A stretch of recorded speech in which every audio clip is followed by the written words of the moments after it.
दोस्तों केजीएफ यानी कि कोलार गोल्ड फील्ड्स और इसी जगह के नाम पर केजीएफ मूवी बनाई गई है। लेकिन आपको यह जानकर हैरानी होगी कि भारत में सबसे पहले बिजली इसी जगह पर आई थी, क्योंकि यहाँ बड़ी मशीनों को चलाने के लिए बिजली की जरूरत पड़ती थी। हैरानी की बात तो यह है कि उस समय पूरे एशिया में सिर्फ जापान के टोक्यो शहर में ही बिजली हुआ करता था। बिजली के लिए भारत का सबसे पहला hydro electric power plant Kaveri electric power plant लगाया गया।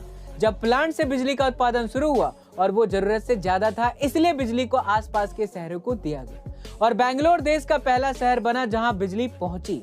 दोस्तों, क्या आप इससे पहले इस फैक्ट के बारे में जानते थे?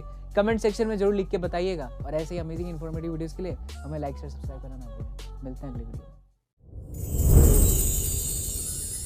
गाइस, हम सब ने ये कभी ना कभी पढ़ा है कि किसी अमीर ने कोई पेंटिंग 2 करोड़ या 5 करोड़ में खरीद लिया है और फिर हम सोचते हैं कि भाई पेंटिंग कौन 5 करोड़ में खरीद लेता है, और इतना ही पैसा है तो जमीन जायदाद या गाड़ी खरीद लो, पेंटिंग ही क्यों? तो आइए मैं आपको समझाता हूँ। दरअसल अमीरों पर टैक्स बहुत लगता है, तो कई देशों में इससे बचने का एक तरीका है।